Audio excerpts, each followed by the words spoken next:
together. Radio Manu 91 where it's always better. Where it's always better.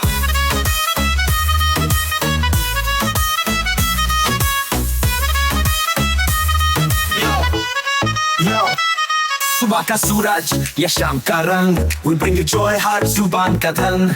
Community की बात हम हैं आपके साथ, let's spread the love, चलो मिल के साथ. Tune in, turn up, दिल से बात करो. Radio Manu 92 FM के साथ चलो.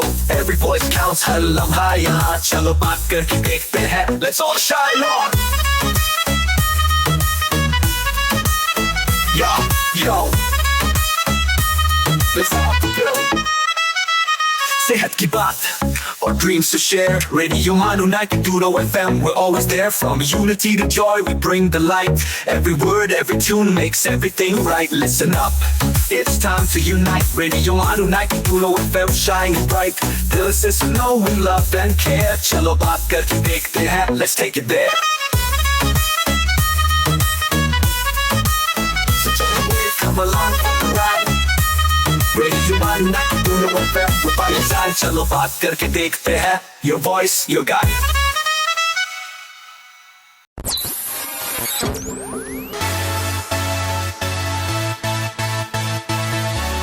This is Radio Manu 90.0 FM.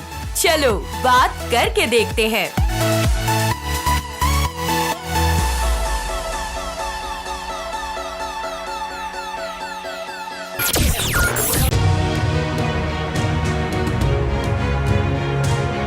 ये है रेडियो मानू 90.0 FM. पेश है नो योर हेरिटेज.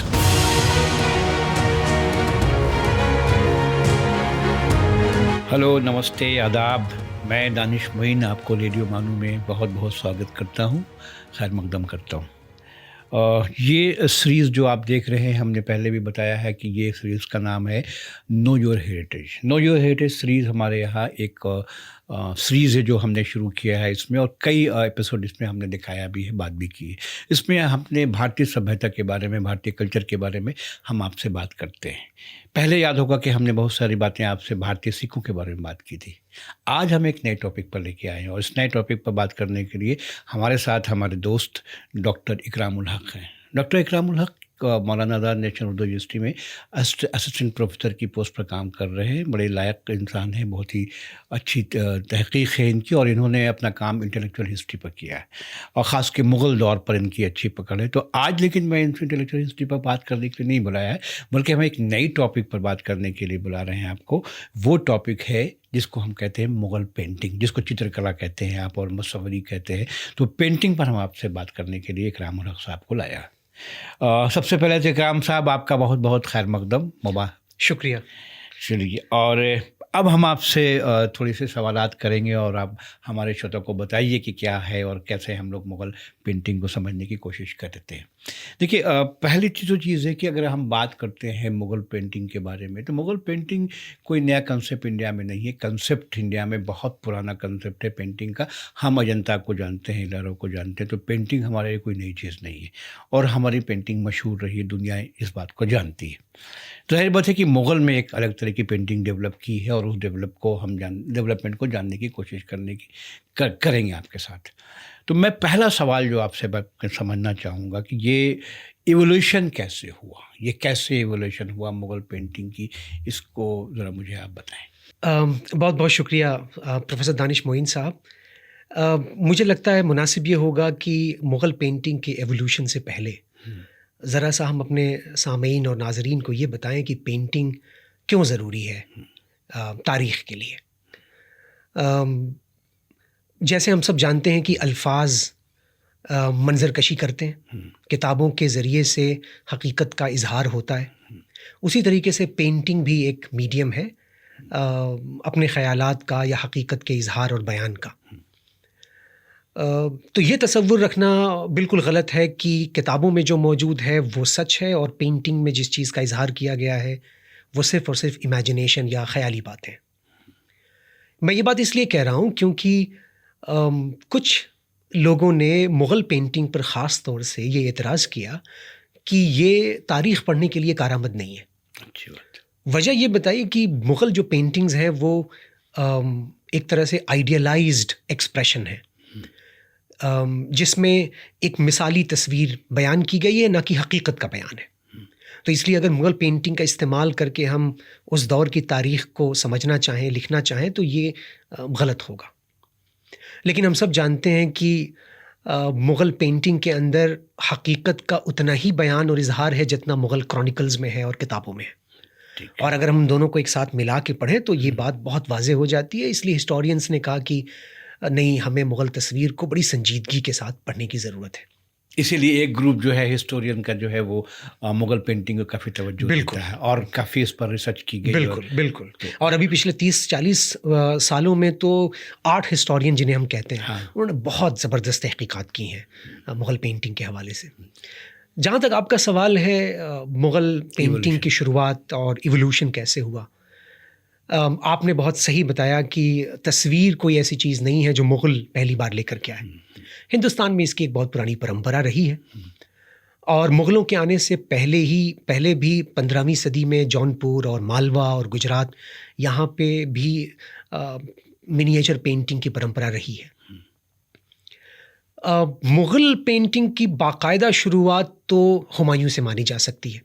बाबर के ज़िक्र में हमें किसी मुसव्विर का हवाला नहीं मिलता, लेकिन हुमायूं के बारे में हमें पता है कि हुमायूं जब हिंदुस्तान से ईरान गए और ईरान से जब वापस हिंदुस्तान फतह करने के लिए आए तो वो अपने साथ ईरानी मुसव्विरीन भी लेकर के आए, जी, वही अब्दुल समद वगैरह जिनका नाम आता है, मीर सैयद अली और ख्वाजा अब्दुल समद, तो बड़े मास्टर पेंटर्स थे। और ये शागिर्द थे बेहज़ाद के। बेहज़ाद 15वीं सेंचुरी के ज़बरदस्त मुसव्विर थे जो पहले हेरात में थे और बाद में फिर ईरान चले गए। हुमायूं ने अपना एक छोटा सा अटेलियर भी बनाया, स्टूडियो बनाया, और उसने कुछ किताबें भी कमीशन की तस्वीर बनाने के लिए। लेकिन हुमायूं को बहुत लंबी उम्र मिली नहीं। हुमायूं के बाद दरअसल मुग़ल पेंटिंग और मुग़ल स्कूल ऑफ पेंटिंग की बाकायदा बुनियाद अकबर ने रखी। अच्छा, एक सवाल बहुत रिलेवेंट है यहाँ पर, चूँकि मुग़ल थे या प्राइमरी ये मुस्लिम बादशाह थे, तो चूँकि ये भी कहा जाता है कि भाई कंसेप्ट इस्लाम के अंदर जो है पेंटिंग को बहुत ज़्यादा इनकरेज नहीं किया गया, और ये फैक्ट भी है, इसे इनकार नहीं किया जाता है। और इसी वजह से शायद दिल्ली सल्तनत में हमको बहुत कम मिलता है। आपने मालवा की बात की, मालवा में तो ठीक है, गुजरात मालवा में एग्जाम्पल्स है, ख़ास के मालवा तो बहुत जी हाँ। बाग बहादुर और उससे पहले भी बहुत बड़ा एग्जाम्पल्स है। तो ये कैसे इसको तज़ाद जो है ये इस्लामिक कंसेप्ट को कैसे इन लोगों ने दूर किया, या कुछ जस्टिफाई वगैरह करते हैं क्या ये लोग? अब ये बड़ा इंटरेस्टिंग ऑब्जर्वेशन है। ये बात तो बिल्कुल सही है कि एक तबका है उलमा का, और एक जो प्रीडोमिनेंट राय थी उस ज़माने में वो यही थी कि तस्वीर इस्लाम में जायज़ नहीं है, और इसके हक़ में बहुत सारी हदीसें भी कोट की जाती हैं बताने के लिए कि जायज़ नहीं है। लेकिन अकबर के दरबार में अकबर का डिफरेंट टेक था इस पे। आपको पता होगा और हमारे सुनने वालों और देखने वालों को भी पता होगा कि अकबर ने अपने दौर में एक मुग़ल एम्पायर की एक तारीख़ लिखवाने का बीड़ा उठाया। बेशक अकबरनामा उसका नाम है, बड़ी ज़बरदस्त किताब है। और अकबर के जो दोस्त और कोटियर अबुल फ़ज़ल थे, उन्होंने ये किताब लिखी। तो अबुल फ़ज़ल ने आईन अकबरी में, जो अकबरनामा का ही हिस्सा है, उसमें ये ज़िक्र किया है कि अकबर के सामने जो ये मसला आया, अच्छा, तो अकबर ने एक बड़े, चूँकि अकबर बड़ा क्यूरियस माइंड का शख्स था, तो उसका जो इस पे कहना था वो बहुत दिलचस्प है। उसने, अबुल फ़ज़ल लिखता है कि अकबर ने ये कहा कि मेरे दरबार में आसपास एक गिरोह ऐसा है जिसे पेंटिंग और फ़न तस्वीर कशी पसंद नहीं है, वो उसके ख़िलाफ़ है, और मैं ऐसे लोगों को पसंद नहीं करता। अच्छा, ये अकबर बोल रहा है। अकबर कह रहा है कि मुझे ऐसे लोग पसंद नहीं है। वजह क्या है? वजह ये है कि इनके जो दलाइल हैं वो दलाइल दिल को भाते नहीं हैं, वो समझ में नहीं आते। अच्छा, फिर अकबर कहता है कि अगर गौर किया जाए, अक्ल का इस्तेमाल किया जाए, तो ये बात बिल्कुल साफ हो जाती है कि मुसव्विर, पेंटर, ये दुनिया के बाकी तमाम दूसरे लोगों से ज़्यादा खुदाशनास है। अच्छा, अगर खुदा का किसी को इल्म हो सकता है सबसे ज़्यादा, तो वो पेंटर है। और उसकी वजह यह है कि जैसे ही पेंटर कोई हाथ बनाता है, पैर बनाता है, आँख बनाता है, जब वो पूरी पेंटिंग तैयार हो जाती है तो पेंटर को ये एहसास होता है कि अब इस तस्वीर में मैं जान नहीं फूंक सकता। तो उसकी जो इनएबिलिटी है, उसका ये जो एहसास है कि मैं इस काबिल और इस लायक और इतना ताकतवर नहीं हूँ, उसे खुदा से और करीब करता है। अच्छा, ये बोला अच्छा कंसेप्ट। तो ये अकबर ने कहा, और अकबर ने कहा कि नहीं, तस्वीर तो बड़ी उम्दा चीज़ है, और उसे बचपन से बड़ी दिलचस्पी थी। हाँ, वो अगर समझ से सीखा भी था उसने। तस्वीर कशी यानी तो मुसव्विरी में, फ़न मुसव्विरी में बड़ी दिलचस्पी थी बचपन से। और इसी वजह से अगर आप देखें तो अकबर ने बाकायदा एक तस्वीर खाना बनवाया। अच्छा, तस्वीर खाना का मतलब ये हो गया, आप ये बोल रहे हैं कि एक कारखाना जैसा। हाँ, एक डिपार्टमेंट है जिसमें वो पेंटिंग का काम हो रहा है। जो एक तो जो हुमायूं ने एक छोटा सा तस्वीर स्टूडियो बनाया था। अच्छा। अकबर को वो विरसे में मिला, लेकिन अकबर ने उसको और एक्सपैंड किया। अच्छा, बाकायदा प्रोफेशनलों को लाया। हाँ, और जो मीर सैयद अली और ख्वाजा अब्दुल समद, दो बड़े मास्टर पेंटर थे, हाँ, उनकी अगुवाई में सैकड़ों पेंटर्स अकबर ने अपने तस्वीर खाना में जमा किए। और ये पेंटर्स सारे के सारे ईरान से और सेंट्रल एशिया से नहीं आए थे। अच्छा। ये गुजराती थे, मालवा से थे, राजस्थान से थे, कश्मीर से थे, दसावंत ये सब। यस, अकबर ने इन सारे लोगों को इकट्ठा किया और इन दो मास्टर पेंटर की रहनुमाई में इन लोगों ने पेंटिंग के आर्ट को रिफाइन किया और बहुत बेहतर बनाया, जिसमें हिंदू मुसलमानों से कहीं ज़्यादा थे। हाँ, इसमें ज़्यादा नंबर ऑफ लिस्ट जो है शायद हिंदुओं की 2/3। अबुल फजल अपनी किताब में आईने अकबरी में 17 पेंटर्स का नाम जिक्र करता है। अच्छा। जिसमें से 13 हिंदू हैं। अच्छा। और ये बड़ी कंजर्वेटिव लिस्ट है। 17 पेंटर्स तो सिर्फ अकबर नाम, अबुल फजल नाम, क्योंकि मैंने पढ़ा है कि 1014 लोगों ने हमजा नामा की पेंटिंग की। हाँ, सैकड़ों लोगों से ज़्यादा। सैकड़ों से ज़्यादा, बिल्कुल। हाँ, 104। हाँ, सॉरी, 1014 उसमें बनी हुई है, लेकिन 104 पेंटर्स थे। बिल्कुल बिल्कुल। और काफ़ी सारे हिंदू भी उसमें शामिल थे। हाँ, हाँ। इनफैक्ट एक मॉडर्न आर्ट हिस्टोरियन है SP वर्मा, हाँ, जिन्होंने मुग़ल आर्ट पे बहुत सारी किताबें लिखी हैं। जी। और अलीगढ़ मुस्लिम यूनिवर्सिटी में प्रोफेसर टीचर रह चुके, फॉर्चुनेटली। अच्छा। उनका एक एस्टिमेट है कि अकबर के कोर्ट में तस्वीर खाना में तकरीबन 260 पेंटर थे। 260। अच्छा। और उसमें से उन्होंने जो एस्टिमेट दिया है वो 54% से ज़्यादा हिंदू थे। अच्छा। तो अकबर का जैसे स्टेट एक प्लूरलिस्ट स्टेट था, एक मल्टीकल्चरल सोसाइटी बिल्ड कर रहा था, उसी तरीके से उसका तस्वीर खाना भी एक उसका रिफ्लेक्शन हमें देता है। दोस्तों, ये एक ब्रेक का वक्त है और मुझे ब्रेक के बाद में फिर आपके सामने हाजिर होता हूँ। आप अभी कहीं मत जाइए। You are listening to Know Your Heritage, Radio Manu 90.0 FM's show on history and heritage.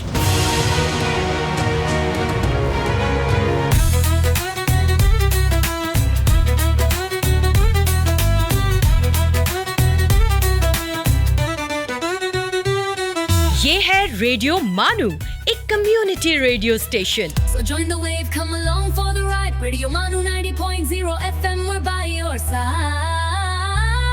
चलो बात करके देखते हैं. Your voice, your guide.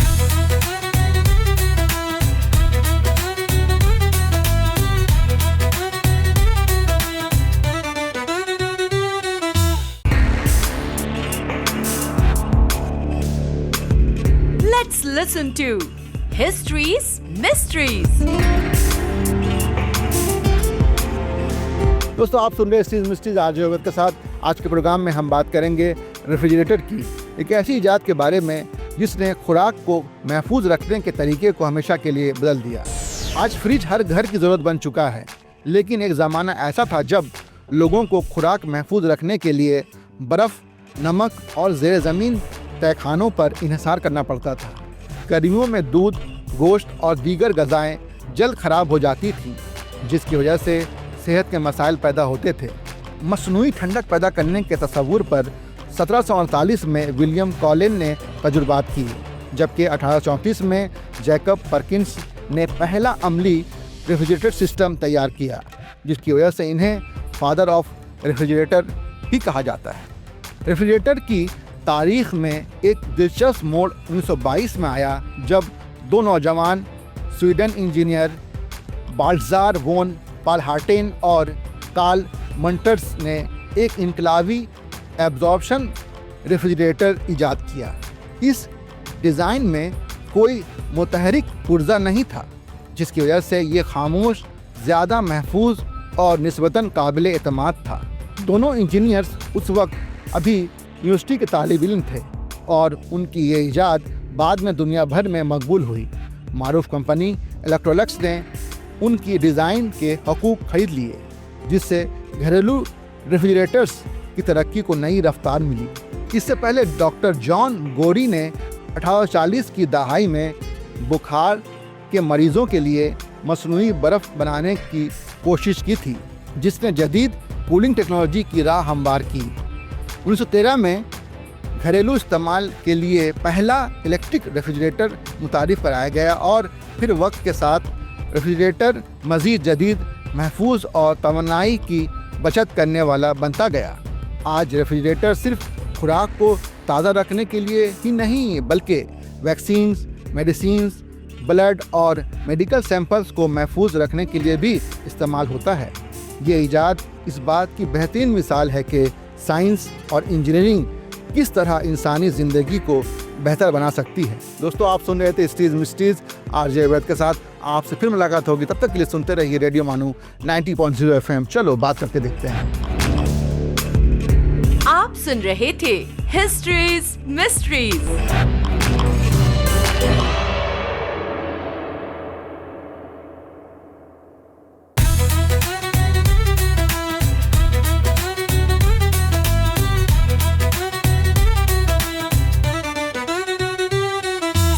Marketing और ब्रांड प्रमोशंस के लिए हमसे राब्ता करें radiomanu@manu.edu.in पर। So join the wave, come along for the ride. Radio Manu 90.0 FM, we're by your side. चलो बात करके देखते हैं। Your voice, your guide.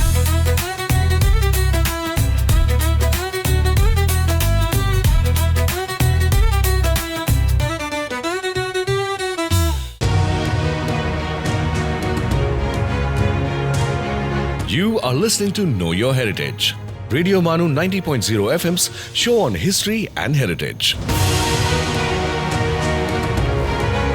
बहुत बहुत शुक्रिया। फिर एक बार हम आपको इस नो योर हेरिटेज की सीरीज़ में आपका खैर मकदम करते हैं। मैं दानिश मोइन और हमारी गुफ्तगू आज डॉक्टर इकराम उल हक साहब से बात चल रही है, जो पेंटिंग पर बात कर रहे हैं। इकराम साहब, हम कंटिन्यू कर रहे थे बात पहले से, थोड़ा सा एक नई चीज़ मैं समझना चाहता हूँ कि जो पेंटिंग हम बात करते हैं, तो पेंटिंग कैसी पेंटिंग आती है? आज हम पेंटिंग बात करते हैं तो डिफरेंट टाइप की पेंटिंग, हम यूरोप की पेंटिंग की बात करते हैं तो डिफरेंट आती है। तो मुग़ल की पेंटिंग को हम कैसे समझते हैं? उसका क्या चीज़ बताना? मुग़ल पेंटिंग बेसिकली उसे हम मुग़ल मिनिएचर कहते हैं। मिनिएचर पेंटिंग का मतलब ये है कि छोटे साइज़ की पेंटिंग जो बुनियादी तौर पर कागज़ पे बनाई गई है। और ये मुग़ल दौर में मिनिएचर पेंटिंग यानी छोटी पेंटिंग या तो किताब के साथ चस्पा कर दी गई है, किताब में शामिल कर दी गई है, जिसे हम मैन्युस्क्रिप्ट कहते हैं जी, या वो इंडिपेंडेंटली किसी एल्बम का हिस्सा है। और वो ख़ास तौर से पोर्ट्रेट हो तो किसी एल्बम में इकट्ठा कर दी गई है और उसका हिस्सा बन गया है। इस तरह के दो एग्जाम्पल्स हमें मुग़ल इंडिया में मिलते हैं। बताइए। लेकिन ज़्यादातर जो पेंटिंग्स हैं वो मैन्युस्क्रिप्ट के अंदर उनको आरास्ता किया गया है। तो आप ये कहना चाह रहे हैं कि पेंटिंग बनाई गई और किताब के अंदर उसमें पेस्ट कर दिया गया, इंसर्ट कर दिया गया, जैसे हमजा नामा का नाम बोलते हैं। तो आइन अकबरी में भी कुछ पेंटिंग है। बिल्कुल। तो हम सब लोग जानते हैं कि अकबर को बहुत दिलचस्पी थी पेंटिंग में, और ख़ास तौर से अकबर को किताबों के लिखवाने और किताबों को इलस्ट्रेट करवाने में भी बहुत दिलचस्पी थी। अकबर ने बहुत सारी संस्कृत की और पुरानी फ़ारसी की और अरबी की किताबों का तर्जुमा भी करवाया फ़ारसी। बेशक। तो ये ट्रांसलेशन या किताबों के लिखने का सिलसिला और उसके साथ साथ मिनिएचर पेंटिंग, ये दोनों साथ साथ अकबर के अटेलियर में हो रहा था। अच्छा।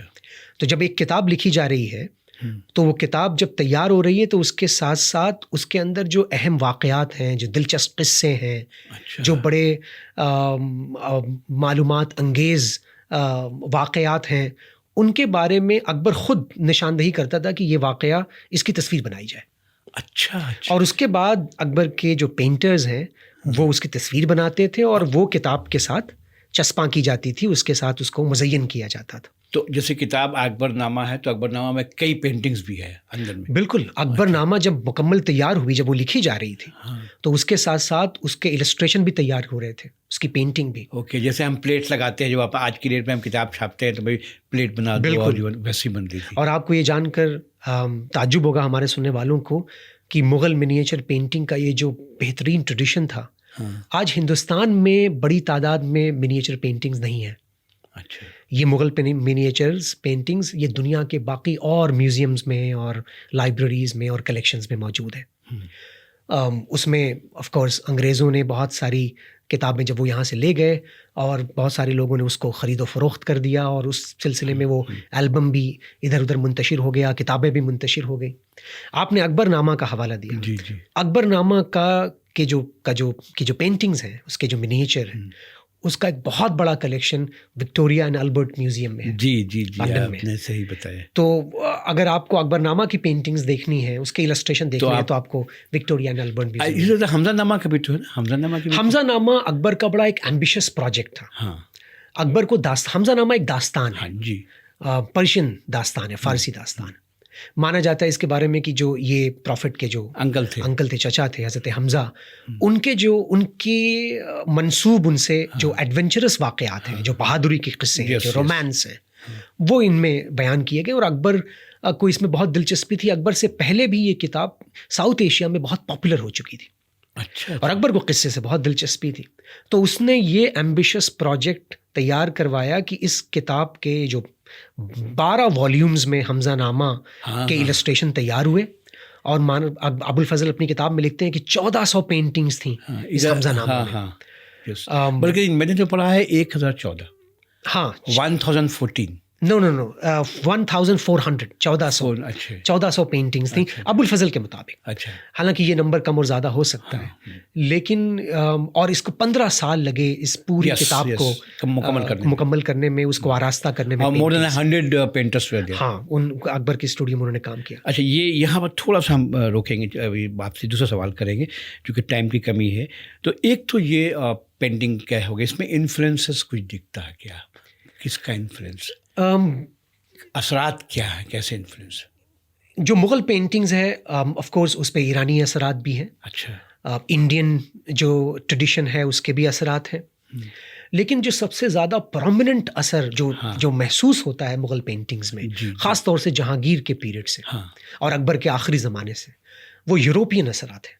हाँ, यही मेरा सवाल था। हम सब ये जानते हैं कि हिंदुस्तान अकबर के ज़माने में जेज़ुइट फादर्स। यहाँ पर एक चीज़ कंटिन्यू कर दीजिए, मैं थोड़ा सा रोक रहा हूँ आपको, कि जब जहांगीर की बात आ गई तो मैं चाहूँगा कि जहांगीर को आप एलोबरेट कीजिए यहीं पर, जो जहांगीर को भी जानना बहुत ज़रूरी है। जहांगीर के बारे में हम सब जानते हैं कि जहांगीर ने कुछ बहुत ज़्यादा फतह नहीं किया, लेकिन वो वाकई में आर्ट लवर था। यस, और आर्टिस्ट और आर्ट की बड़ी पहचान थी उसे। अच्छा, और बहुत शौक भी था उसे, ख़ास तौर से पेंटिंग का, पोइट्री का, कैलीग्राफी का, इन सब चीज़ों का बहुत शौक था उसे। जहांगीर को इस बात की बड़ी कोशिश हमेशा रहती थी कि मेरी जो पेंटिंग्स हों वो बिल्कुल हकीकत के करीब हों। अच्छा, बिल्कुल रियलिज़म जिसे कहते हैं, कि जैसी सूरत हाल है बिल्कुल वैसे ही मुसव्विर कागज़ पे तस्वीर उतार दे। और आपको सुनकर के ताज्जुब होगा कि जहांगीर ने एक बार अपने एक कोटियर को ईरान भेजा, शाह अब्बास के पास सफ़ीर बना करके, और उस सफ़ीरों की जमात में एक पेंटर को भी भेजा। अच्छा, ये सिर्फ देखने के लिए कि तुम जाओ और ऑब्ज़र्व करो कि शाह अब्बास दिखता कैसा है। अच्छा, उसके बाद जब वो वापस आया तो उससे कहा कि अब तुम शाह अब्बास का पोर्ट्रेट बनाओ, उसकी तस्वीर बनाओ। और बाद में एक किसी को दिखा करके पूछा कि बताओ शाह अब्बास बिल्कुल ऐसे ही लगता है कि नहीं, तो वेरीफाई भी करवाता है कि हाँ, शाह अब्बास बिल्कुल ऐसे ही नज़र आता है। एक बड़ा दिलचस्प किस्सा है जहांगीर के ज़माने का, कि जहांगीर के वो थे मीर बख्शी इनायत ख़ान। जहांगीर बड़े अजीज़ रखते थे उन्हें। वो काफ़ी बीमार हो गए क्योंकि अफ़ीम का नशा करते थे।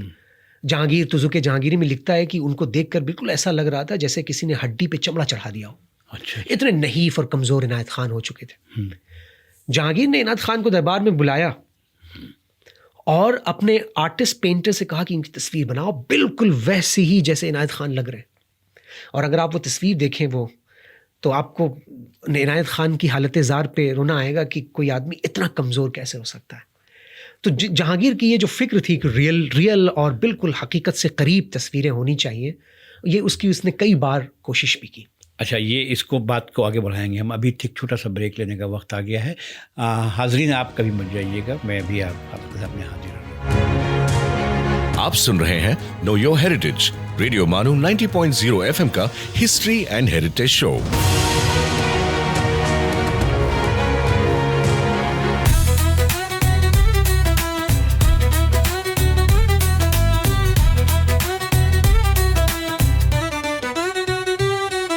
This is Radio Manu, a community radio station. So join the wave, come along for the ride. Radio Manu 90.0 FM, we're by your side. चलो बात करके देखते हैं. Your voice, your guide.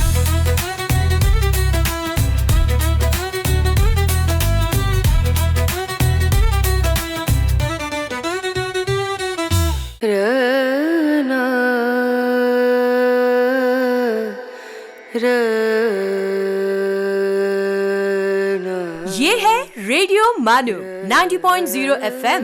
आइए अब सुनते हैं द माइंडफुल मिनट।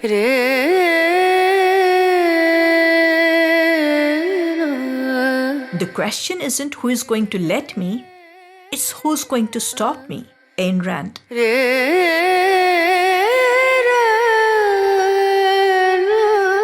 जो सुख दूसरों को देता है वह स्वयं भी सुखी होता है। Mahatma Gandhi.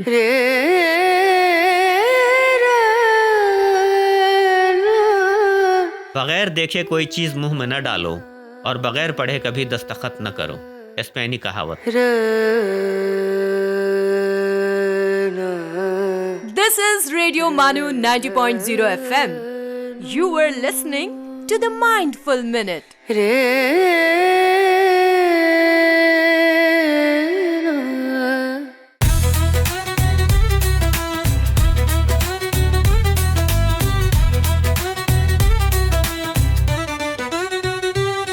For sales, marketing and brand promotions, write to us on Radio Manu at manu.edu.in. So join the wave, come along for the ride. Radio Manu 90.0 FM, we're by your side. चलो बात करके देखते हैं. Your voice, your guide.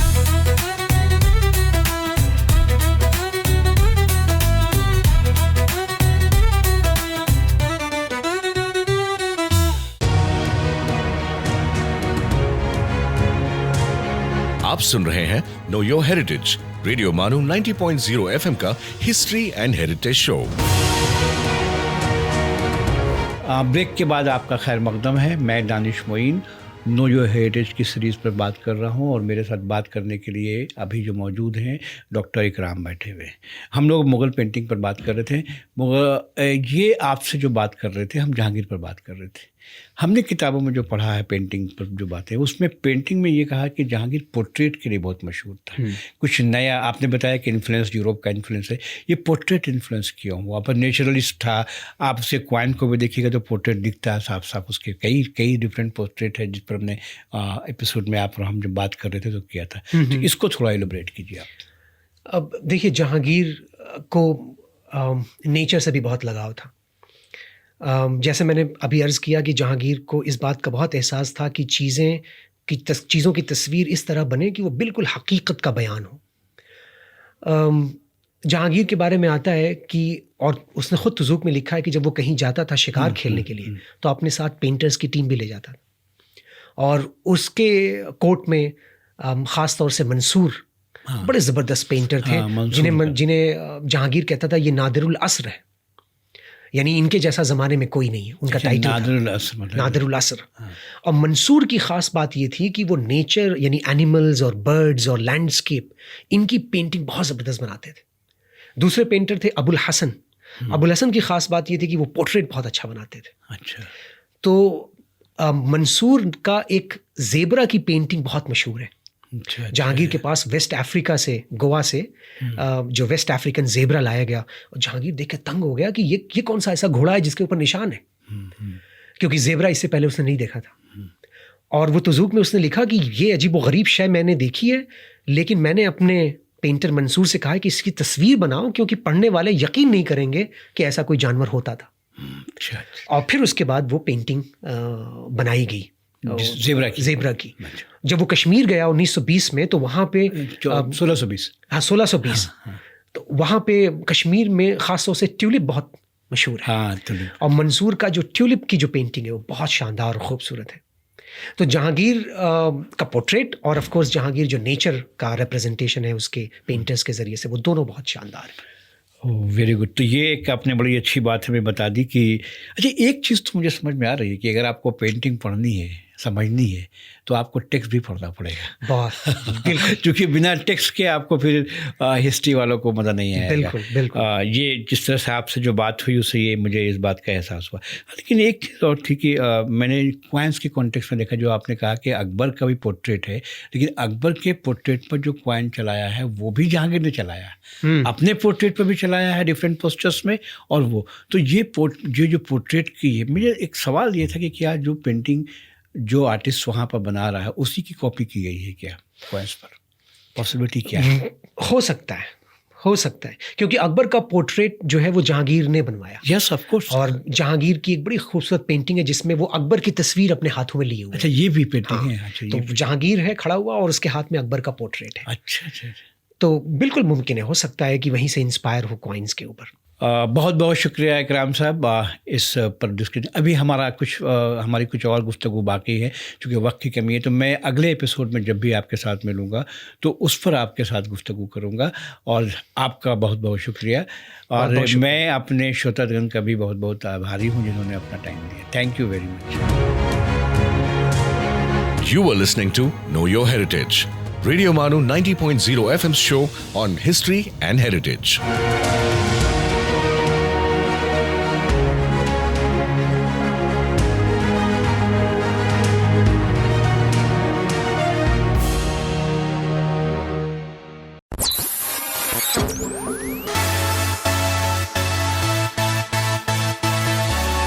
सुन रहे हैं radio मानू 90.0 FM। चलो बात करके देखते हैं।